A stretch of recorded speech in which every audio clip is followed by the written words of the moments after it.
నమస్తే welcome to yoyo TV. So AP రాజకీయాల లాగానే కూడా ఏపీలో కూడా ట్రయాంగిల్ లవ్ స్టోరీ నడుస్తుంది. అయితే గతంలో కూటమి ఎలా అయితే ట్రయాంగిల్గా నడిచిందో ఇప్పుడు కొన్ని లవ్ స్టోరీలు కూడా ట్రయాంగిల్గా నడుస్తుంది. ఏది చూసుకుంటే దువ్వాడ శ్రీనివాస్ లేదా వాణి, మరి ఇంకోటి చూసుకుంటే దువ్వాడ మాధురి గారు, వీళ్ళ చర్చ అయితే దుమారం రేపుతుంది ఏపీ రాజకీయాలలో. ఒకసారి మాట్లాడదాం మరి ఇదే అంశం మీద. మనతో పాటు మాట్లాడడానికి ప్రొడ్యూసర్ నట్టి కుమార్ గారు ఉన్నారు. ఏది చూసుకుంటే దీని మీద ఎట్లా స్పందిస్తారని. సార్, ఏపీలో ఇన్ని రోజులు రాజకీయాలు నడిచినాయి ట్రయాంగిల్గా. సో ఇప్పుడు దువ్వాడ శ్రీనివాస్ గారు, అటు చూసుకుంటే వాణి గారు, మాధురి గారు, వీళ్ళ మొత్తం బాగా దుమారం రేపుతుంది ఏపీలో. సో ఎట్లా చూడవచ్చు సార్, ఏం చెప్తారు మీరు దీనికి? జగన్మోహన్ రెడ్డి గారు అనుచరులు అంతే కదా, ఒకరు జెడ్పీటీసీ, ఒకరు మహిళా అధ్యక్షురాలు, ఒకరు ఎమ్మెల్సీ, ముగ్గురు మధ్యన దోబూచులాట. ఒకరి భార్య చేసుకుంటానన్న వాళ్ళు, ఒక మధ్యన ఒక ఆయన ఎమ్మెల్సీ, ఇద్దరిని ఎవరు చేసుకుంటారు? ఇది జరుగుతుంది. ఇది జగన్మోహన్ రెడ్డి గారు చూస్తూ ముసుముసు నవ్వులు నవ్వుతూ, మా పార్టీలో చాలా ఎవరు ఎక్కువగా చేస్తే వాళ్ళకి ఎక్కువ అంటే ఏమంటారు కదా, నేరాలు ఎక్కువ చేసినా తప్పులు చేసినా వాళ్ళకి మంచి పదవులు ఇస్తారంటారు కదా, అలాంటి మొన్నటిదాకా ఆయన ఏం చేశారంటే టీడీపీ వాళ్ళు పవన్ కళ్యాణ్ గారిని ఎన్ని తిడితే వాళ్ళకి అది మంచి పదవి ఇచ్చారు. అది పోసాని కృష్ణమూర్తికి వీళ్ళందరికీ ఆలీకి తగ్గించారు పదవి. ఎందుకంటే ఆలీ తిట్లాయిపోయాడు, తిడతానని ఇచ్చారు కానీ ఆలీని తిట్లాయిపోయాడు కాబట్టి రాజీనామా చేసాడు. అంటే ఇవన్నీ చెప్తున్నా. ఇప్పుడు దువ్వాడ శ్రీనివాస్ గారు వాళ్ళ వ్యక్తిగత విషయాలు అవన్నీ నేను, కానీ మేము దాంట్లో దూరట్లేదు. నేనేమంటున్నానంటే, ఒక భార్య 30 సంవత్సరాలు పెళ్ళి అయ్యి ఒక పాపకు పెళ్ళి అయిపోయింది, ఒక పాప ఇంకా పెళ్ళిటికి వచ్చింది. వాళ్ళది ఏం జరిగిందో మీ వ్యక్తిగత విషయాల్లో నేను దూరట్లేదు. ఎందుకంటే ఎవరి వ్యక్తిగత విషయాలు వాళ్ళకు ఉంటాయి. పబ్లిక్ వచ్చింది కాబట్టి ఆమె రోడ్డు మీద నించొని ఆమె పిల్లలు వాళ్ళు రోడ్డు మీద నుంచి లోనకు రానివ్వట్లేదు అంటే ఇది ఎంత దాకా కరెక్టు అనేది అది మనం ప్రశ్నించాల్సిన అవసరం వచ్చింది. రెండోది, మాధురి గారు ప్రెస్ మీట్ పెట్టకపోతే అసలు మాట్లాడకపోదు. మాధురి గారు ప్రెస్ మీట్ పెడుతూ ఏమంటున్నారంటే, 2 సంవత్సరాల నుంచి నేను ఆయనతోనే కలిసి ఉంటున్నాను, ఆయన ఇంట్లోనే ఉంటున్నాను, ఆయనతోనే కలిసి ఉంటున్నాను. ఆయన ఒక రిలేషన్షిప్ కోసం చాలా వివరంగా కూడా చెప్పారు. ఆమె ఎవరికి తెలియని రిలేషన్షిప్ కూడా చెప్పింది ఆమె. సుప్రీంకోర్టు మాకు రిలేషన్షిప్ కోసం మొత్తం టోటల్గా మేము కలిసి ఉండవచ్చు, దానికి తప్పు లేదు అని సుప్రీంకోర్టు ఆర్డర్ ఇచ్చిందండి. 100% ఆమె చెప్పింది చాలా కరెక్ట్. మాధురి గారు చెప్పింది కరెక్టు. కానీ మీకు ఆర్డర్ ఇచ్చింది మీకు ఇద్దరికి ఇష్టపడితే మీరు రిలేషన్షిప్ చేయడంలో తప్పు లేదు అని మాత్రమే చెప్పింది. భార్యని పిల్లల్ని కూడా పక్కకు తోసేసి భార్య ఎదుర్కొంటానే కాపురం చేయమని ఏ కోర్టు చెప్పలేదు అని మాత్రం మాధురి గారికి ఒక్కసారి నేను చెప్తున్నాను. ఎందుకంటే మీ బావగారు బిగ్ అడ్వకేట్, మీరు చాలా మేధావి, చాలా అపర మేధావులు. మీ బాస్, మీ నాయకుడు కూడా జగన్మోహన్ రెడ్డి గారు కూడా చాలా మేధావి. ఎందుకంటే మీకు సుప్రీంకోర్టు దాకా అడ్వకేట్స్ ఉన్నారు, ఒక్కసారి కనుక్కోండి. అలాగే మీరు ఏమంటున్నారు, మీ భార్య, మీకు 3 పిల్లలు, మీరు డైవర్స్ ఇవ్వలేదు అంటున్నారు. మీ భర్త, వాళ్ళకి 2 పిల్లలు, ఆయన డైవర్స్ ఇవ్వలేదు. మీరిద్దరూ కలిపి వాళ్ళ ఇంట్లో ఉండటానికి, వాళ్ళని బయటకు పంపించి మీరిద్దరు ఉండటానికి కరెక్టా? ఇది జగన్మోహన్ రెడ్డి గారు హర్షిస్తారా? YCP party హర్షిస్తుందా? ఎందుకు పార్టీ కలుపుతున్నానంటే, ఒకరు జెడ్పీటీసీ, ఒక మహిళా అధ్యక్షురాలు, ఒకటి ఎమ్మెల్సీ, 3 వైసీపీకే సంబంధించి. Is the number 1. నెంబర్ 2, మనమేమంటున్నాం అంటే, మాధురి గారిని రిక్వెస్ట్ చేస్తున్నట్టంటే, 30 సంవత్సరాలు పెళ్ళైన ఆమెకి హక్కు ఉంటుందా? మీరు ఇంకా మ్యారేజ్ కాకుండా వాళ్ళని బయటకు దోసి భార్య పిల్లల్ని మీరు ఉండటానికి మీకు హక్కు ఉంటుందా? ఒక్కసారి ఆలోచించండి. వాళ్ళని టెంట్లో కూర్చోబెట్టారు, మీరు రూమ్లో కూర్చున్నారు అర్ధరాత్రి. ఇవన్నీ ఒక డ్రామా అవుతుంది. ఇది ఒక డ్రామా ఎపిసోడ్ నడుస్తూ ఉంది. ఓకే, ఈలోగా ఆయన తలుపులు పగలగొట్టడానికి ఏదో ప్రయత్నం చేశారు. వాళ్ళు ఏదో తలుపులు పగలగొట్టడానికి వస్తాడు, రాడ్డు తీసుకొచ్చి భార్య పిల్లల మీదకి ఆయన హత్యా ప్రయత్నం చేయడానికి వచ్చాడు. ఆ హత్యా ప్రయత్నం చేసేటప్పుడు పోలీసులు ఆపకపోతే ఆ భార్య పిల్లలు చనిపోయేవారు. ఈరోజు మొత్తం టోటల్గా ఆ భార్య పిల్లలకు ప్రాణ పరిస్థితి నుంచి కాపాడింది పోలీసులు. ఇది మనం ఒప్పుకోక తప్పదు. పోలీసులు కాపాడిన వారు వ్యక్తిగత గొడవలు అవ్వచ్చు, ఫ్యామిలీ గొడవలు అవ్వచ్చు. ఎప్పుడైతే ఒక రాడ్డు పట్టుకున్నాడో మన ముందే ఐ విట్నెస్ అండ్ వీడియోస్ అన్నీ ఉంటుండగా ఆయన భార్య పిల్లల మీద హత్యా ప్రయత్నం చేయబోయాడో మీరు 307 ఎందుకు బుక్ చేయలేదు? ఎందుకు ఆయన అరెస్ట్ చేయలేదు? ఇంకా మీరు సెక్యూరిటీ ఇస్తూ ఎందుకు కూర్చున్నారు? వైసీపీకి భయపడుతున్నారా? దువ్వాడ శ్రీనివాస్కి భయపడుతున్నారా? లేకపోతే మీరు జగన్మోహన్ రెడ్డి గారికి పనిచేస్తున్నారా అని అడుగుతున్నాను. నేను అడుగుతున్నా, చాలా క్లియర్గా అడుగుతున్నా. అది హత్యా ప్రయత్నం 307 వస్తుందా రాదా? మరి వస్తున్నప్పుడు ఆ రోజు మీరు కాపాడింది మీరే, ఐ విట్నెస్ మీరే. అక్కడ చాలామంది ఐ విట్నెస్ ఉన్నారు, వీడియోస్ ఉన్నాయి. మరి అక్కడ ఎందుకు హత్యా ప్రయత్నం కేసు మీరు నమోదు చేసి ఆయన ఎందుకు అరెస్ట్ చేయలేదు? ఈ రీల్కి మీరు ఎండ్ ఆఫ్ ది డే ఎందుకు చేయలేదు?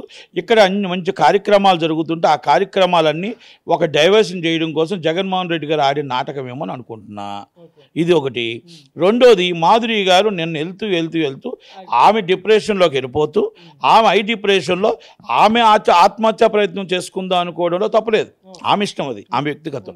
కానీ ఎదుటి వాళ్ళని పాపం అన్యం పుణ్యం ఎరగిన వాళ్ళని, వాళ్ళేదో ప్రయాణం చేసుకుంటూ చక్కగా వెళ్తున్న వాళ్ళని, వాళ్ళ కారుని 140, 170 స్పీడ్లో వాళ్ళని గుద్దీసి వాళ్ళ ముగ్గురు గాయాలయ్యే పరిస్థితి తీసుకొచ్చిందంటే ఆత్మహత్యా ప్రయత్నం కేసు పెడతామా, హత్యా ప్రయత్నం కేసు పెడతామా? 307 ఎందుకు పెట్టలేదు? ఎందుకంటే ఒక ఉద్దేశపూర్వకంగా ఆమె చెప్తుంది, నేను ఉద్దేశపూర్వకంగా ఆత్మహత్య చేసుకుందామనే కారును గుద్దాను. అది కారును గుద్ది ఆత్మహత్య చేసుకుందంటే ఆమె వ్యక్తిగతం. వాళ్ళ ముగ్గురిని చంపాలనుకోవడం, వాళ్ళ ప్రాణాలు పోయి ఉంటే 302 అయ్యేది. వాళ్ళ ప్రాణాల పరిస్థితికి హత్యా ప్రయత్నం కింద ఎందుకు ఆమెని మీరు కేసు రిజిస్టర్ చేయలేదు? అంటే పోలీసులు మీరు ఏం చేస్తున్నారు? మీరు హోమ్ మినిస్టర్ గారు ఏం చేస్తున్నారు? డీజీపీ గారు ఏం చేస్తున్నారు? ఇది ఇంకా వైసీపీ గవర్నమెంట్ అనుకుంటున్నారా, టీడీపీ గవర్నమెంట్ అనుకుంటున్నారా? టీడీపీ వాళ్ళని అయితే 5 నిమిషాలు తీసుకొని లోన్ వేసేసి నానా లాఠీ చార్జ్ చేస్తున్నారు, మనం చూస్తున్నాం. జనసేనలు దొరికితే కొట్టేస్తున్నారు. మరి ఇంకా ఎక్కడ ఉంది ఈ రాజ్యం? పోలీసు వాళ్ళు, కింద ఉన్న పోలీసు వాళ్ళు ఇంకా వైసీపీకే తొత్తులుగా పనిచేస్తున్నారు. దయచేసి మరి ఎవరికి భయపడుతున్నారు? మీరు డీజీపీ గారు వెరీ సీరియస్ యాక్షన్. ఇది నీ చట్టం వస్తుందా రాదా, చట్టం వర్తిస్తుందా రాదా? ఆమె నోటుల్లోనే చెప్పింది ఆమె, నేను సూసైడ్ చేసుకోవడానికి వెళ్ళింది వాస్తవం, ఆత్మహత్యా ప్రయత్నానికి చేసుకోవడం వాస్తవం.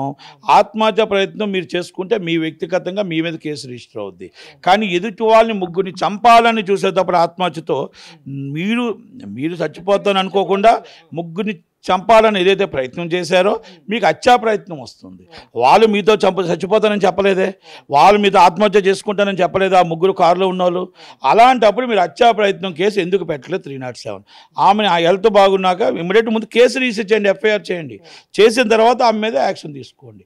అది నేను అడుగుతున్నా. ఇది పోలీసులు ఎందుకు నిమ్మకు నీరెత్తినట్టు ఉన్నారు అనేది శ్రీకాకుళం జిల్లా ఎస్పీ గారిని, పోలీసుల్ని నేను అడుగుతున్నా. అక్కడ డిఎస్పీ గారు ఏం చేస్తున్నారు?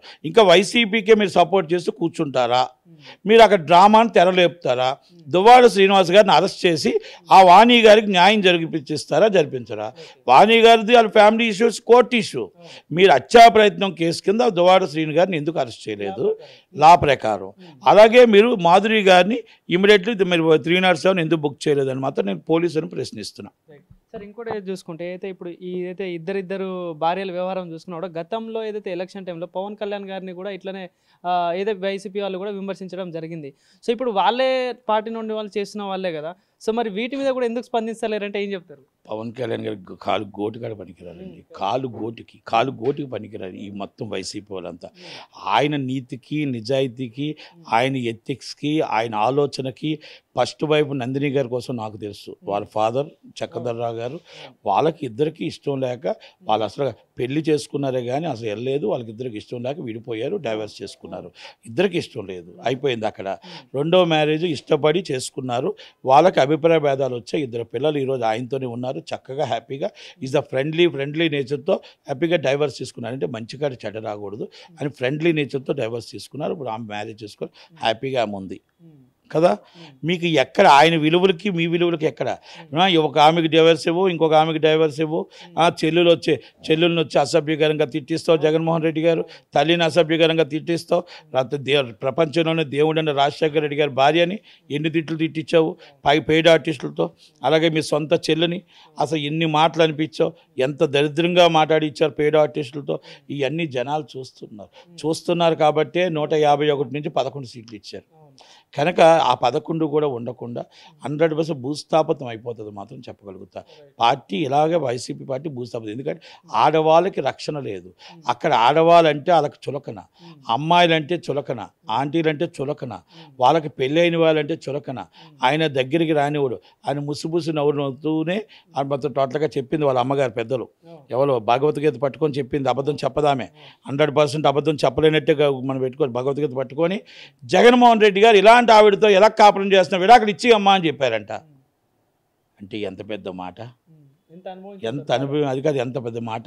జగన్మోహన్ రెడ్డి గారు ఆయన పెద్ద ఆయన వచ్చి ఒక భార్యాభర్తలు విడిపోండి, ఎలాంటి వాళ్ళని విడాకులు ఇచ్చేయండి, నువ్వు రెండో భార్యతో నువ్వు ఉండు అని అన్న మాట అన్నాడంటే డైరెక్ట్గా ఇది ఒక భార్యని ఒక పెళ్ళిడికి వచ్చిన పిల్లల్ని అన్యాయం చేసినట్టు కాదా? అంటే మీ పార్టీ ఇదే న్యాయమా? ఇది నేనన్ని మాట కాదు.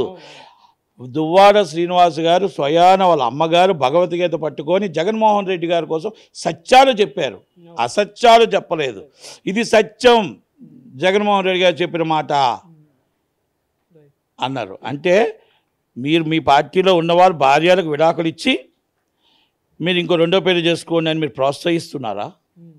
మీరు ఆ తల్లి ఆ చెట్టంత పిల్లల్ని పెట్టుకొని ఆ రోడ్డు మీద నుంచి నిరాహార దీక్ష చేస్తూ ఉంటే మీరు ఆ అమ్మాయిని రోడ్డు మీద తగిలేండి అని ప్రోత్సహిస్తున్నారా?